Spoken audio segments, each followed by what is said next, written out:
پیر کو وہ یونیورسٹی آئی تو جو پہلا شخص اس کے پاس آیا وہ کارل تھا۔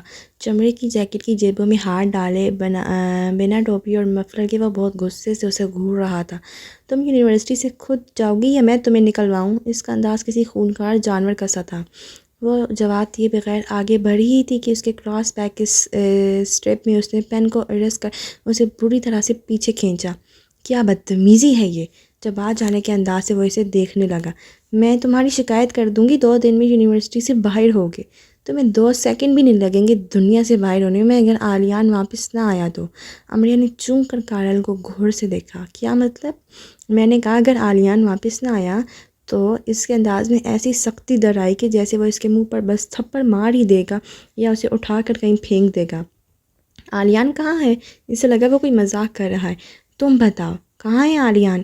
الٹا اس سے پوچھا، اس انداز میں پوچھا کہ امریہ ڈر گئی۔ تم خود کو سمجھتی کیا ہو؟ آلیان کے مقابلے میں تم ہو کیا؟ تم جیسی لڑکی جو ایک ڈگری لینا پہاڑ سر کرنے کے برابر سمجھتی ہے، وہ آخر خود کو سمجھتی کیا ہے؟ کس دنیا سے آئی ہو تم جانتی ہو نا؟ یا میں تمہیں یاد دلاؤں کہ تمہاری حیثیت کیا ہے؟ تم کہنا کیا چاہ رہے ہو؟ امریہ بری طرح سے ڈر گئی۔ کہنا نہیں، بتانا۔ آلیان کا کوئی خاندان نہیں ہے، وہ ایک ناجائز بچہ ہے، وہ تمہاری طرح اچھا مسلمان نہیں ہے۔ ایک تم ہی ہو اچھی والی مسلم نن، اس کی ماں ایک بوڑھی عورت تھی اور باپ۔ امریہ ایک دم سانس لینا بھول گئی۔ یونیورسٹی کے محراب موم بتی کی لو کی طرح تھڑ تھڑانے لگی۔ یہ سب تمہیں کس نے بتایا؟ امریہ کی جان مٹھی میں آ گئی۔ بتایا؟ میں نے خود سنا ہے، انفیکٹ آدھی یونیورسٹی نے سنا ہے۔ وہ سب جو تمہاری سوچ ہے، جو حقیقت میں تم ہو۔ ویسے تم لوگ بہت پڑھے لکھے بنتے ہو، مانچسٹر جیسی یونیورسٹی میں پڑھنے آتے ہو، خود کو تعلیم یافتہ کہلواتے ہو اور اندر سے وہی گھسی پھٹی گھٹیا سوچ رکھتے ہو، جاہل لوگ۔ امریہ کی جان مٹھی میں آ گئی، سنسناہٹ کا طوفان اس کے وجود میں برپا ہوا۔ مجھے بتاؤ کارل، تم کس سننے کی بات کر رہے ہو؟ تھڑ تھڑاتی محراب گرنے کو تھی، وہ گر جائے گی، نظر آ رہا تھا وہ گر جائے گی۔ جو تم نے آلیان کے لیے ویرا سے کہا۔ ویرا سے جو کہا؟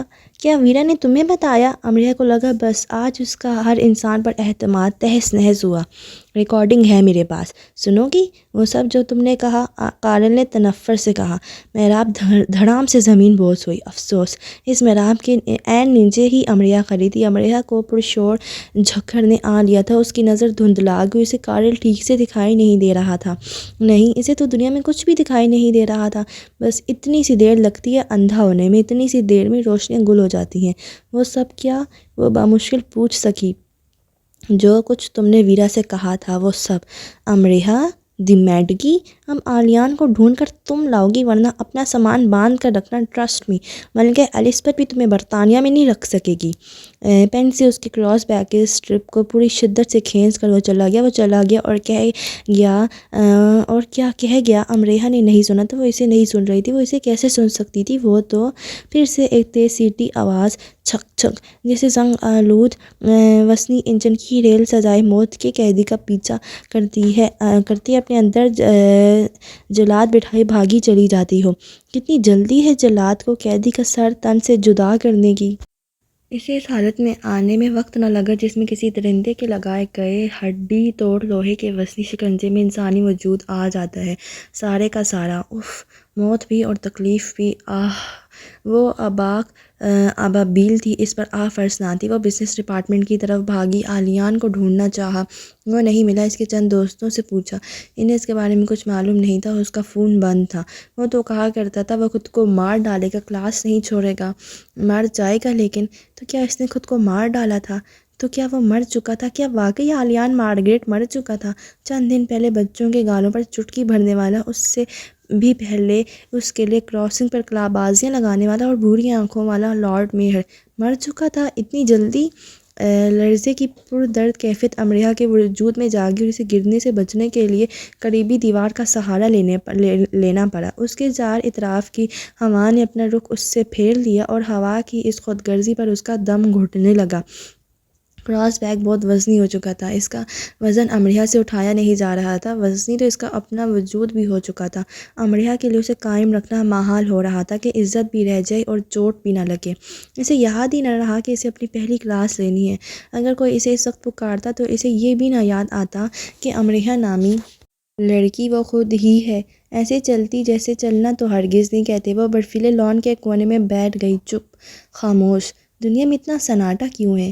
نہیں، یہ شور، اتنا شور، کان پھٹ رہے ہیں، کچھ سنائی نہیں دے رہا، کان تو بہرے ہو چکے ہیں۔ اب وہ گود میں رکھے ہاتھ رکھے بیٹھی ہے، جیسے دائرے کی صورت اس کے گرد الاؤ بھڑکانے کی تیاریاں کی جاتی ہوں اور وہ اس پر راضی ہونی ہو چکی ہے۔ مطلب اس کی سب تدبیریں، حساب کتاب الٹا ہی ہوا۔ وہ نالائق کی نالائق ہی رہی۔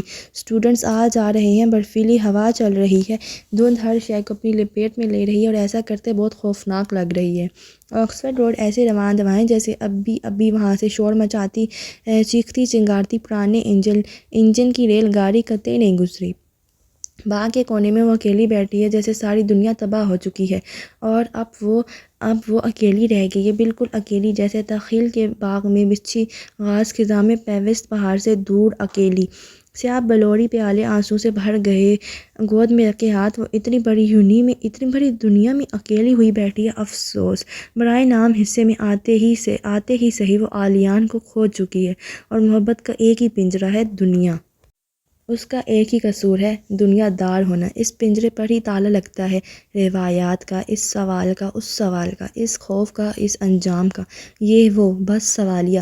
سرکشی کی اجازت نہیں، بغاوت کا حکم نہیں۔ اس پنجرے کی سلاخوں کی بنیادیں خود غرض معاشرے کے کھوکھلے بڑے بڑے اصولوں سے ہری بھری دھرتی کے سینے سے پھوٹتی ہیں اور اصول و ضوابط کی فضا میں غرور و تکبر سے تن جاتی ہیں۔ یہ پنجرہ، اس پنجرے کا قیدی حساب کتاب کیوں نہ کرے؟ وہ سارے سوالوں کا جواب نکال لے گا تو ہی تالا کھولے گا نا، اور سب سوالوں کے جواب کون پاتا ہے؟ جو نکال پاتا ہے۔ امریا اتنی عقل مند تھی کہ آلیان کو پہچان گئی تھی اور اتنی ہی بے وقوف کہ اسے پا نہ سکی۔ اور ذرا بتائیے، مشرق میں وہ قلم دوات کہاں ملتی ہے جو ایسی محبت کرنے کی تحریری اجازت دیتی ہے؟ ایسی محبت جس کی اہمیت مٹی کے کچے ٹوٹے ہوئے گھڑے سے بھی گزری ہوتی ہے۔ وہ اٹھی اور گھر آ گئی۔ آپ کی آلیان سے بات ہوئی؟ اس نے آتی لیڈی مہر سے پوچھا کہ انہیں کوئی شک نہ ہو۔ 2 دن سے اس نے مجھے فون نہیں کیا، اس کا فون بند ہے۔ کل تم اسے یونیورسٹی میں مل سکتی ہو، پوچھنا اس کے موبائل کے ساتھ کیا ہوا۔ کل ضرور وقت نکال کر اس سے مل لینا۔ اور زندگی کا سارا وقت نکال کر اس سے مل لیتے اگر اجازت دے دی جاتی، اس پر یہ اجازت جائز کر دی جاتی۔ وہ لیڈی مہر کو بتا نہ سکی کہ وہ یونیورسٹی نہیں آیا، اور یہ بھی کہ ان کے فرمانبردار لاڈلے بیٹے کے منہ پر اس نے تھپڑ دے مارے ہیں۔ اب دکھ اور شرمندگی کو لیے وہ خود کو چھپا رہا ہے، خود کو گم کر کے وہ تلاش کرتا پھر رہا ہے۔ اگر اسے کہیں جانا ہو تو وہ کہاں جاتا ہے؟ اسے مجھے نوٹس دینے کے لیے کہا تھا اور اب اس کا کچھ اتا پتہ ہی نہیں۔ اس کی سمجھ میں نہیں آ رہا تھا کہ وہ اپنی آواز کو کس ردھم پر لے آئے کہ اس کی چوری نہ پکڑی جائے۔ آتش دان کے قریب آ کر وہ سلاخ سے آگ کو بلا وجہ کریدنے لگی۔ جائے گا کہاں؟ وہ مجھے بتائے بغیر شہر تک نہیں چھوڑا کرتا۔ آگ کو کریدتے اس کے ہاتھ رک سے گئے، یعنی اس بار وہ یہ نافرمانی کر چکا ہے، وہ اپنی ماں کو بتائے بغیر کہیں جا چکے ہے۔ تم یونیورسٹی سے کیوں آ گئی؟ بس ایسے ہی، دل نہیں چاہ رہا تھا کلاس لینے کو۔ اچھا، تم نے تو ایک بار کہا تھا کہ تم مر جاؤ گی، اپنی کلاسز نہیں چھوڑو گی، لیڈی مہر نے ہنس کر کہا۔ اس نے آتش دان کی کان پر اپنے دائیں ہاتھ کا پنجہ گاڑ دیا۔ آلیان سے سیکھ کر اس نے یہ بات 2-3 لوگوں سے کی تھی۔ وہ گردن اکڑا کر یہ بتانا چاہتی تھی کہ اس کے لیے اس کی تعلیم کس قدر اہم ہے، اتنی زیادہ کہ صرف موت ہی درمیان میں حائل ہو کر روک سکتی ہے۔ تو کیا موت حائل ہو چکی ہے؟ ایسا ہی ہوا ہے یقیناً۔ پھر تو جاب پر جانے سے پہلے تم اینسلم ہال چلی جانا۔ میں چلی جاؤں گی، آپ پریشان نہ ہوں، وہ ٹھیک ہوگا، وہ میرا بیٹا ہے، وہ اپنا خیال رکھنا جانتا ہے، اپنے لیے نہیں، میرے لیے۔ امریا کو ایک دم سے احساس ہوا کہ وہ کافی دیر سے آ کے اتنے قریب کھڑی ہے۔ لیڈی مہر کی اس بات نے اسے چونکا دیا تھا۔ ہاں، وہ ٹھیک ہو گیا، کسی کے لیے نہیں، صرف مما مہر کے لیے۔ دیکھو، دھند نے آج مانچسٹر پر کیسی یلغار کی ہے۔ وہ کھڑکی کے پاس بیٹھی مانچسٹر پر اترنے والی دھند پر نثار ہو رہی تھی۔ امریا نے ان کی پشت سے ان کے چہرے پر چھائی معصومیت کو پچھتاوے کے احساس میں گھر کر دیکھا۔ اس کا جی چاہا وہ ان کے قدموں میں اپنا سر رکھ دے اور آلیان سے پہلے ان سے معافی مانگ لے، انہیں بتائے کہ ان کا بیٹا نہ جانے کہاں چلا گیا ہے، اور صرف اس کی وجہ سے۔ تم کچھ پریشان لگ رہی ہو امریا۔ نہیں، میں ٹھیک ہوں، جلدی سے کہہ کر وہ اپنے کمرے میں آ گئی۔ تھوڑی دیر اور ان کے پاس رہتی تو پھوٹ پھوٹ کر رونے لگتی۔ پھر آلیان کو ڈھونڈنے نکلی اور پہلی بار اس کے ہال اینسلم آئی، پر جو دن میں یونیورسٹی نہیں آیا تھا وہ شام تک ہال کیسے آتا؟ وہ اپنی جاب پر آ گئی۔ کسٹمر صبر سے اپنا بل بنواتے رہے، اس کی 10 انگلیاں جام تھیں، وہ حرکت کرنے سے انکاری تھیں۔ ایک معمولی سے جوتے کا اس نے 10,000 پاؤنڈ کا بل بنا دیا۔ امریا، میں آ چکی ہوں۔ ویرا اس کے سر پر کھڑی تھی، پچھلے 10 منٹ سے کھڑی تھی۔ امریحہ اپنے کام میں مصروف رہی، اس نے سنا ہی نہیں کہ اسے مخاطب کیا گیا ہے۔ امریحہ، ویرا نے 10 منٹ مزید صبر کیے رہنے کے بعد اسے مخاطب کیا۔ میں فارغ نہیں ہوں۔ ٹھیک ہے، 1 گھنٹہ ہے تمہارا دورانیہ ختم ہونے میں کیفے میں، میرے لیے انتظار کرنے کی ضرورت نہیں، تم جا سکتی ہو۔ تمہیں ساتھ لے کر جاؤں گی۔ مجھے تمہارے ساتھ اب نہیں جانا، یہ فیصلہ ہم بات کرنے کے بعد کریں گے، فیصلہ ہو چکا ہے، اس نے اسے دیکھے بنا اپنا کام کرتے ہوئے کہا۔ وہ ویرا کے کمرے کی ایک ایک چیز تہس نہس کر آئی تھی۔ 1 گھنٹے بعد وہ اسٹور سے نکلی تو ویرا جو اسٹور کے ایک طرف ٹہل رہی تھی اس کے پیچھے لپکی۔ تم اتنی تیزی سے کہاں جا رہی ہو؟ تمہیں معلوم بھی ہے کہ میں تمہارا انتظار کر رہی ہوں؟ اس نے جیسے سنا ہی نہیں اور وہ اپنی بس میں بیٹھ گئی۔ ویرا اپنی سائیکل پر آتی رہی بس کے پیچھے پیچھے کہ کہیں وہ درمیان میں اتر کر کہیں اور نہ چلی جائے۔ اس نے آتے ہی اپنا کمرہ لاک کر لیا۔ ویرا نے لیڈی مہر کی پرواہ کیے بغیر اتنی زور سے دروازہ بجایا کہ اسے دروازہ کھولنا ہی پڑا۔ وہ لیڈی مہر کو کس منہ سے سارے تماشے کی تفصیلات بتاتی جو اس کے اور ویرا کے درمیان چل رہا تھا۔ 2 بالغ افراد غصہ کرنے لڑنے سے پہلے آرام سے بیٹھ کر بات کر سکتے ہیں۔ ویرا نے اپنے قد کی طرح لمبے ہاتھوں کو اس کے شانوں پر رکھ کر نرمی سے کہا۔ بالغوں میں سے ایک بالغ کچھ بھی کر سکتا ہے، کچھ بھی، خاص کر اگر وہ پرستم بھی ہو تو۔ شانوں پر سے اس کے ہاتھ جھٹک کر اس نے تیز آواز میں کہا۔ ویرا کو اس کے انداز پر ایک جھٹکا لگا، اس کی گلابی رنگت پھیکی سی پڑ گئی، اس کی آنکھوں سے گہرا ملال چھلکنے لگا۔ تم اتنی سی بات پر ایسے ریئیکٹ کر رہی ہو؟ اس نے یہ کہتے ہوئے محسوس کیا کہ زندگی میں پہلی بار اس کی آواز ایسے ارتعاش کا شکار ہوئی ہے۔ اتنی سی بات، تم نے میری ساری باتیں ریکارڈ کر کے عالیان کو دے دیں، کس قدر شرمناک حرکت ہے یہ، جانتی ہو؟ اسے کارل نے بھی سنا اور کچھ دوسرے اسٹوڈنٹس نے بھی۔ ویرا کی آنکھوں میں ملال کی جگہ خوف نے لے لی۔ کمانڈر کی طرح ساری دنیا کو اپنے پیچھے رکھنے والی نے کس قدر سہم کر امریحہ کو دیکھا، اور ایسا کرتے ویرا بلا شبہ بہت بحیثیت لگی۔ عالیان کو نہیں، کارل کو۔ امریحہ کو بات سمجھنے میں کچھ وقت لگا۔ کیوں کیا ایسے؟ کیا مصیبت آئی تھی تم پر ویرا؟ کارل نے مجھ سے کہا تھا، اس نے عالیان اور تمہیں پریڈ میں باتیں کرتے دیکھ لیا تھا، تھوڑا بہت سن بھی لیا تھا۔ اس نے مجھ سے درخواست کی تھی کہ میں تم سے پوچھوں۔ وہ عالیان کا دوست ہے۔ عالیان بہت پریشان تھا پریڈ کے بعد سے، کارل جاننا چاہتا تھا اس کی وجہ۔ وہ عالیان کا دوست نہیں ہے، امریحہ چلا اٹھی۔ وہ عالیان کا دوست ہے امریحہ، صرف وہی ایک دوست ہے۔ دوست ایسا کرتے ہیں جیسے اس نے کیا، جیسا تم نے کیا۔ امریحہ کو یقین سا ہونے لگا کہ وہ اپنا چین و قرار تاعمر کے لیے کھو دے گی اور کبھی نہیں پا سکے گی۔ امریحہ، اس نے صرف اتنا کہا تھا کہ وہ ٹھیک سب جاننا چاہتا ہے۔ جب میں تم سے بات کر رہی تھی تو فون پر وہ سن رہا تھا، مجھے نہیں معلوم تھا کہ وہ فون کال ریکارڈ کر لے گا، اور تم سے بحث کرتے میں بھول گئی کہ ساری باتیں کارل کو نہیں سننی، اور مجھے یہ بھی نہیں معلوم تھا کہ وہ ہارڈ راک میں وہ ڈسک چلوا دے گا۔ امریحہ نے ویرا کی شکل کو پہچاننے کی کوشش کی۔ مکڑی کے جالے سی بینائی نے پھر سے امریحہ کو اندھا کرنے کی کوششیں کی۔ پلکوں کی جنبش امریحہ پر گراں گزری۔ ہارڈ راک ڈسک پر؟ امریحہ کی شکل کی طرف دیکھتے ویرا رو دینے کو ہو گئی۔ وہ تو اتنی بہادر تھی، اب کیسے رو دینے کو ہو گئی؟ ہاں، کارل نے وہاں ڈی جے سے چلوا دی۔ ہمارے ڈپارٹمنٹ کے اسٹوڈنٹس بھی تھے وہاں، اور عالیان بھی، مجھے آج یونیورسٹی سے ہی معلوم ہوا ہے۔ اور عالیان؟ امریحہ بڑبڑائی۔ اس کا خیال تھا یہ سب اینسلم ہال میں ہوا ہوگا، پر وہ تماشا تو ہارڈ راک میں لگا تھا، جہاں یونیورسٹی کے اسٹوڈنٹس کا جمع غفیر ہوتا ہے۔ تو اس کی زبان سے کی گئی حد تک سب نے سن لی تھی۔ جس کی وہ عزت کرتی تھی اس کے سر عام بے عزتی کرتی۔ ویرا، تم نے کیا کیا؟ اس کی آواز میں آنسو پھنسنے لگے۔ کیا کیا تم نے؟ تم مجھ سے کریت کر وہ سوال پوچھتی رہی، وہ سب جو سچ بھی تھا اور جھوٹ بھی تھا، تم مجھ سے وہ کیوں پوچھتی رہی؟ تم تو کہتی تھی کہ تم میرے ملک کے بارے میں مجھ سے زیادہ جانتی ہو، وہاں کے میدان، پہاڑوں، سمندروں، موسموں، تاریخ کے بارے میں اتنا کچھ جانتے، تم نے وہاں کے لوگوں کے بارے میں کیوں نہ جانا؟ تم نے یہ جاننا کیوں ضروری نہ سمجھا کہ مشرقی لڑکیوں کا جھوٹ کیسا سچ ہوتا ہے، سچ کو کیسے خفیہ تابوتوں میں لپیٹ کر دفن رکھا جاتا ہے کیونکہ کوئی ان کی خوشبو نہ پالے؟ ویرا، تم تو کہتی تھی تم مجھے سمجھتی ہو، اب تم مجھے کیوں نہ سمجھی؟ میں تو تمہاری دوست تھی۔ ویرا کو دوست تھی کہ الفاظ کی ادائیگی نے تکلیف دی۔ تم میری دوست ہو امریحہ، اس لیے مجھے وہ سب برا لگا جو تم نے عالیان سے کہا، اور اس کے لیے سوچا تم نے انکار کیا۔ انکار؟ امریحہ کو پھر سے زیر لب دہرانا پڑا۔ تمہیں چند سال ہمارے معاشرے میں گزارنے ہوں گے ویرا، میرے خاندان، میرے بابا، اماں، ان سب لوگوں کے ساتھ، امریحہ کی جگہ آ کر، کسی بھی مشرقی لڑکی کی جگہ آ کر، تم سمجھ جاؤ کہ انکار کیوں ضروری ہو جاتا ہے۔ میں نہیں جانتی یہ سب بے بنیاد باتیں ہیں۔ امریہ کو ایسے استضاعیہ ہنسی کہ ویرا کو سب جواب مل گئے تھے۔ وہ میرا دوست تھا ویرا، باتیں کرنے کے لیے ہمارے پاس ایک وقت تھا۔ وہ دوست بنانے کے لیے جائز ہے، لائف پارٹنر بنانے کے لیے ناجائز کیوں ہے؟ میں نے اس کی بے عزتی کر دی، وہ مجھ سے ناراض ہو گیا ہے۔ تمہیں اس کی ناراضگی کی فکر کیوں ہے؟ وہ مجھے ناپسند کرے گا، وہ مجھے منافق سمجھے گا۔ تم نے منافقت کی ہے۔ میں نے منافقت کی ہے؟ سرگوشی صورت اس نے خود سے سوال کیا اور ملنے والے جواب نے اسے شرمندہ کر دیا۔ وہ تمہارا دوست ہے تو ٹھیک، کچھ اور بنے تو غلط۔ ایک ہی انسان کو اچھا اور برا بنا رہی ہو، منافقت نہیں ہے کیا یہ؟ وہ تمہیں برا سمجھے گا، تمہیں اس بات سے خوف ہے اور تم اسے برا سمجھتی رہی۔ تم نے میرے ساتھ ٹھیک نہیں کیا ویرا، تم نے خود اپنے ساتھ ٹھیک نہیں کیا امریہ۔ اس لیے کہتی ہوں عقل سے، عقل ہے میرے پاس، لیکن اس عقل سے پہلے خوف ہے، بڑا ہیبت ناک صحت جیسا۔ اس خوف کو ختم کر دو امریہ۔ امریہ کو خاموش ہو جانا پڑا۔ اسے حد درجہ تکلیف پہنچی ہے تو وہ یوں گم ہو گیا ہے نا۔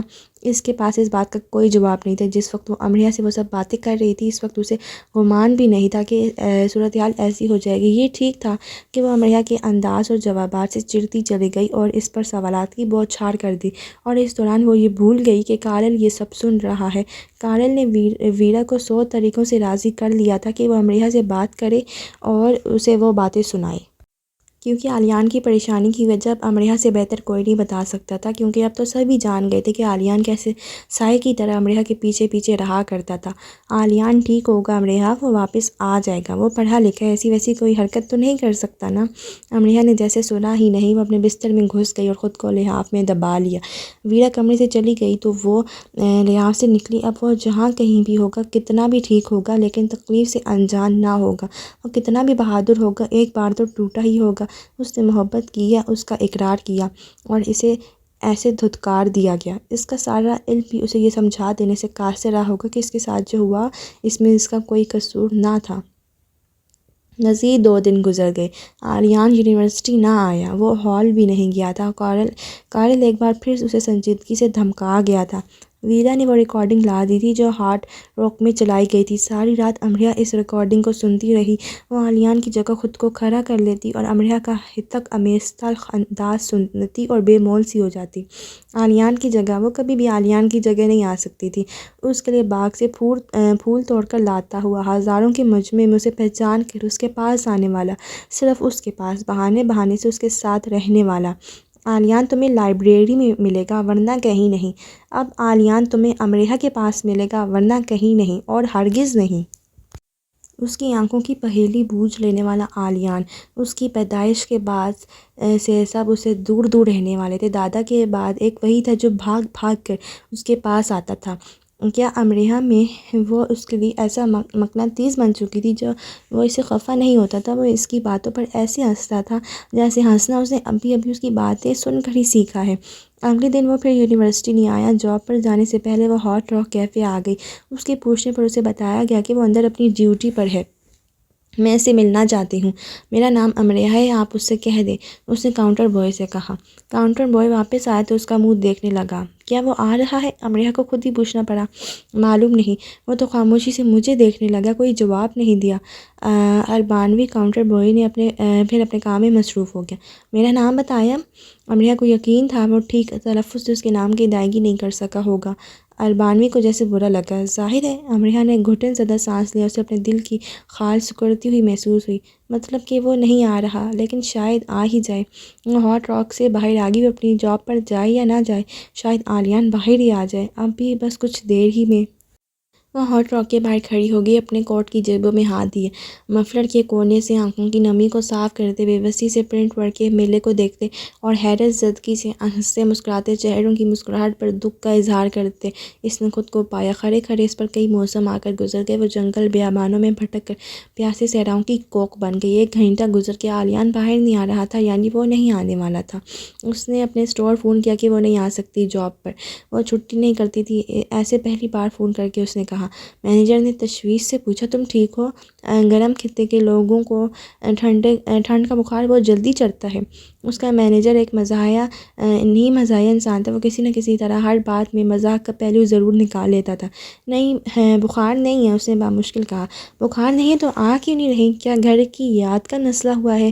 وہ میرے درد ہے۔ درد ہے سر میں؟ امریہ کے انداز پر وہ سنجیدہ ہوا۔ ہاں نہیں بس بہت درد ہے۔ وہ اس کا رونا نہ سن لے، اس نے جھٹ فون بند کر دیا۔ کراس بیک کی اسٹرپ میں ہاتھ دیے وہ ٹہلنے لگی۔ بہت سے ہائی ہیلو دوستوں نے رک کر پوچھا کہ وہ وہاں ایسے کیوں کھڑی ہے، اندر کیوں نہیں آ رہی یا جا کیوں نہیں رہی؟ وہ شرمندہ ہو رہی تھی، بہانے بناتے، جھوٹ بولتے، لیکن ظاہر ہے یہ شرمندگی اس شرمندگی کے آگے بہت معمولی تھی جو اس کیفے میں عالیہ نے جی لی ہوگی۔ پہلی بار تھپڑ اور دوسری بار تذلیل، اور 5 گھنٹے بعد وہ باہر آیا۔ اگر وہ عالیہ مارگریٹ ہی تھا تو امریہ کو اسے پہچاننے میں کچھ وقت لگا۔ اس کی شیبہ وہی تھی، وہی ناک نقشہ، وہی صورت، پھر بھی وہ عالیہ نہیں تھا۔ وہ شرط لگا لیتی اور جیت جاتی، وہ عالیہ ہو ہی نہیں سکتا تھا۔ وہ جس کاملیت کے برج پر کھڑا دکھائی دیتا تھا وہ اس برج کے ساتھ زمین بوس ہوتا دیکھا جا سکتا تھا۔ اس کی آنکھوں میں سارے جہان کے ویرانوں کے اندھیرے آن بسے تھے۔ وہ عالیہ نہیں ہوتا تو ایسے اندھیروں کو اپنے اندر پڑاؤ کی اجازت دیتا نہیں، کبھی نہیں۔ باہر نکلتے ہی اس کی نظر امریہ پر پڑی اور پھر بھی نہیں رکا۔ دیکھا وہ عالیہ نہیں تھا۔ رات کے اس وقت ایسے امریہ کو انتظار کی حالت میں کھڑا دیکھ کر بھی نہیں وہ رکا تھا، تو وہ عالیہ کیسے ہو سکتا تھا؟ عالیہ، اسے لپک کر اس تک جانا پڑا۔ اس نے رکنے میں تعامل کیا۔ عالیہ نے امریہ کے لیے رکنے میں تعامل کیا اور امریہ کو ایسے دیکھا جیسے کہتا ہو، خاتون اب میں اچھے مزاج کا مالک انسان نہیں رہا، مجھ سے دور رہیں، مجھ سے دور رہا جائے۔ اس کے اتنے قریب جا کر امریہ کو اس سے ایک قدم پیچھے ہٹنا پڑا۔ اس کے تاثرات ایسے اجنبی اور ٹھنڈا کر دینے والے کیوں ہیں؟ روشنی جو اس کے وجود سے آر پار ہوئی لگتی تھی، وہ کہاں ہے؟ وہ تو عالیہ سے بات کرنے آئی تھی، وہاں کہیں عالیہ تھا ہی نہیں، تو اب وہ کس سے بات کرے؟ اور اب وہ روشنیاں منعکس کرتے عالیہ کو کہاں ڈھونڈے؟ تم کہاں تھے؟ جس شدت سے وہ اس پر یہ پوچھنا چاہتی تھی اس شدت سے پوچھ نہ سکی۔ سوال اس نے پوچھا تھا جبکہ سوالیہ وہ اسے دیکھنے لگا تھا۔ میں بہت دیر سے یہاں کھڑی انتظار کر رہی ہوں۔ اس نے اس بات کو جان بوجھ کر اس انداز میں بتایا کہ ترس کھا کر پرانا عالیہ واپس آ جائے۔ کس کا انتظار کر رہی تھی؟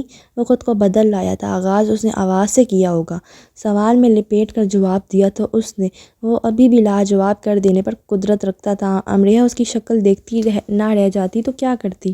ویرا اور کارل نے مل کر عالیہ وہ سب، کارل نے اپنی مرضی سے ایڈیٹنگ کی، میں جانتا ہوں۔ وہ اسے ایسے دیکھنے لگا جیسے تہمت لگانے والوں کو دیکھا جاتا ہے، جیسے مارگریٹ نے ولید البشر کو دیکھا ہوگا۔ تم پھر بھی مجھ سے ناراض ہو؟ وہ پھر سے یہ پوچھنے کی جرات نہ کر سکی کہ تم کہاں چلے گئے تھے اور کیوں؟ نہیں، ناراض ہونے کے لیے وجہ کا ہونا ضروری ہے۔ تمہارے اور میرے درمیان اب کوئی وجہ نہیں رہی، کہہ کر وہ آگے بڑھ گیا۔ امریہ کے قریب سے دور ہو جانے کی آج اسے کتنی جلدی تھی!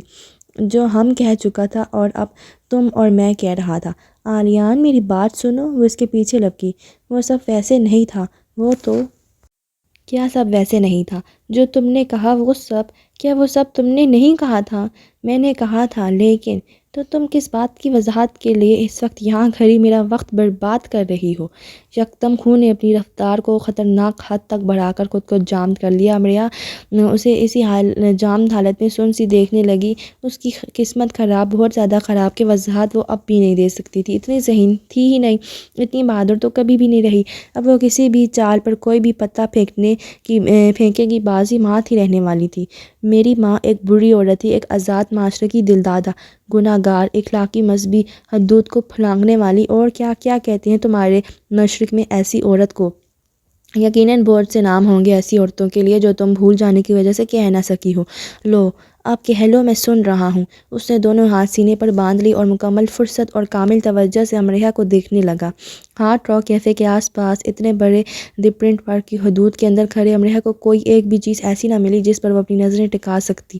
میں جانتا تھا کہ میں کسی خاندان کا حصہ نہیں ہوں، میرا کوئی باپ نہیں ہے، لیکن اس حقیقت سے صحیح معنوں میں مجھے تم نے روشناس کروایا۔ خاموشی کا دورانیہ میں اور تم میں ٹھہر آیا۔ امریہ نے چاہا کہ وہ خاموش ہی رہے۔ اگر وہ ایسے ہی بولتا رہا تو وہ اپنی باقی ماندہ زندگی کیسے گزارے گی؟ مجھے اتنا خراب سمجھتی تھی تم؟ مجھے ترس آتا ہے خود پر جب میں یہ سوچتا ہوں کہ تم اتنی ناپسندیدگی اپنے اندر رکھ کر مارگریٹ جیسی عورت کے بیٹے سے ملتی رہیں۔ تم واقعی ایک انسان دوست لڑکی ہو، بہت رحم دل۔ جو کسی کو کتنا بھی ناپسند کرے اس پر ظاہر نہیں کرتی، تم نے مجھ پر بھی ظاہر نہیں ہونے دیا، لیکن شکریہ کارل کا، جو تم نے سن لیا وہی سب نہیں ہے۔ آلیان کو دیکھے بغیر اپنے آنسو روک کر اس نے کہا، جتنا سن لیا ہے اس نے میرا سب ختم کر دیا ہے۔ میں ایک ناجائز بچہ ہوں، ناجائز۔ میری ماں ایک بری عورت تھی، جو تم کہہ چکی وہ بھی، اور جو تم نہیں کہہ سکی وہ بھی میں سب سن چکا ہوں، سمجھ چکا ہوں۔ میرا مذہب کیا ہے، میں عیسائی ہوں، یہودی یا کچھ بھی نہیں، میں وضاحت دینا مناسب نہیں سمجھتا، اور تمہیں تو بالکل بھی نہیں۔ آلیان، اس کے آنسو نکل ہی آئے اور آواز رون گئی، اور اس کی آواز نے اس کا ساتھ چھوڑ دیا۔ آلیان کے آگے وہ کچھ بول ہی نہ سکی اور اس نے جانے کے لیے قدم آگے بڑھا دیے۔ تم مسلمان ہو، امریہ نے تیزی سے اس کے آگے آ کر کہا۔ جب میرے باپ کا ہی نہیں پتہ تو میرے مذہب کا کیسے پتہ ہوگا؟ اور اگر میں مسلمان ہوں تو تم جتنا اچھا مسلمان نہیں ہوں۔ یہ سب ایسے نہیں ہے آلیان، تم غلط سمجھ۔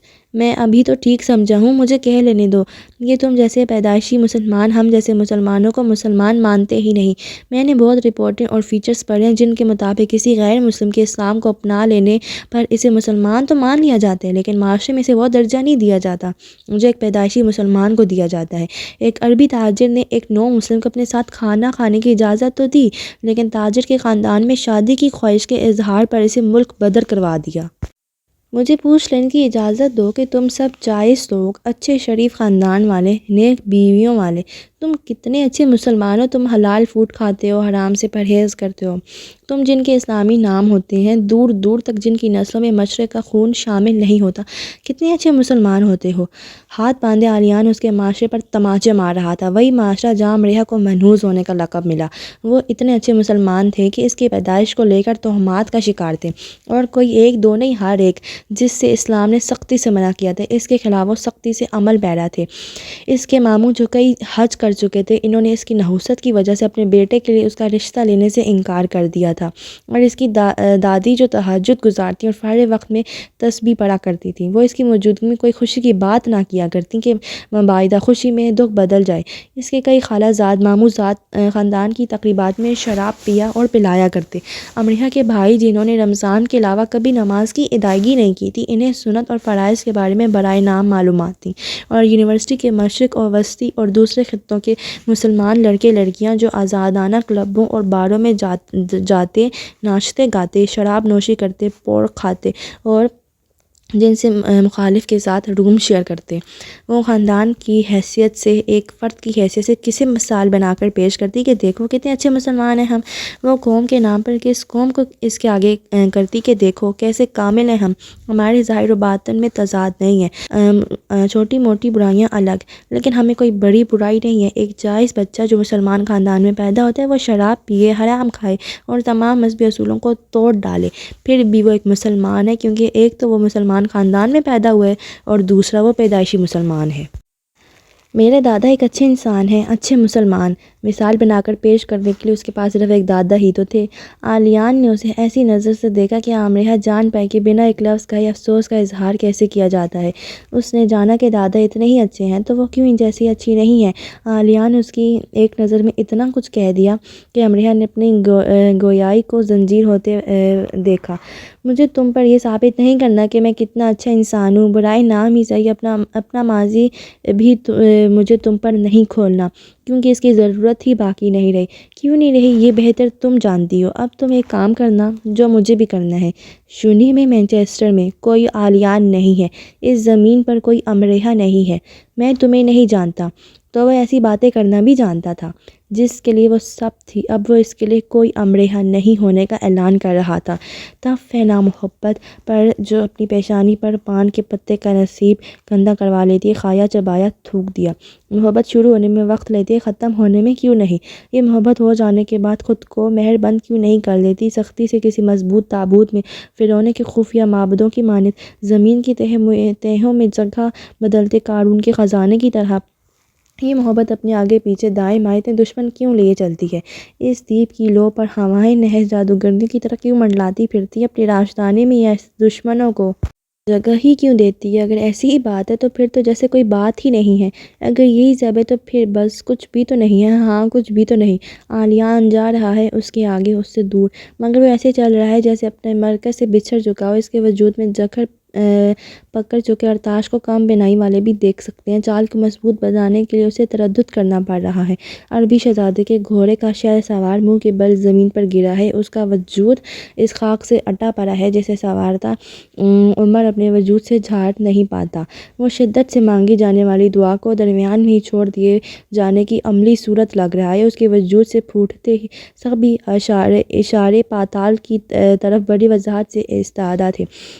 امریہ وہیں کھڑی اسے دیکھتی رہی۔ وہ چلا گیا تب بھی جانا تو اسے بھی تھا، بس وہ قوت جو چلنے پھرنے بولنے کے لیے ضروری ہوتی ہے، وہ قوت وہ اپنے ساتھ لے گیا تھا۔ آلیان مارگریٹ، وہ کیسے انسان تھا؟ وہ اس کی جان نکال کر لے گیا تھا۔ کیا وہ ایسا ہی تھا؟ کتنا برا تھا وہ، بہت برا۔ اسے بس سے واپس گھر آنا تھا، لیکن وہ پیدل چلنے لگی، منہ سے بھاپ نکالتے، پیروں کو برف پر گھسیٹتے۔ اگر ان کے درمیان یہ سب نہ ہو چکا ہوتا تو اس وقت اس کے ساتھ، اس کے پیچھے، اس کے پہلو میں آلیان چل رہا ہوتا، جو اس کے ساتھ رہنے کے لیے فضول بہانے گھڑ لیا کرتا تھا۔ امریہ نے دونوں ہاتھ رگڑے کہ اتنی ٹھنڈ تھی مانچسٹر میں، اتنی ٹھنڈ کہ وہ زندہ کو مردہ کر رہی تھی۔ ایسے غضب کا موسم جو زندوں کو مردہ کر دے، ایسے موسم سے خدا بچائے، ایسے موسم سے خدا کی پناہ۔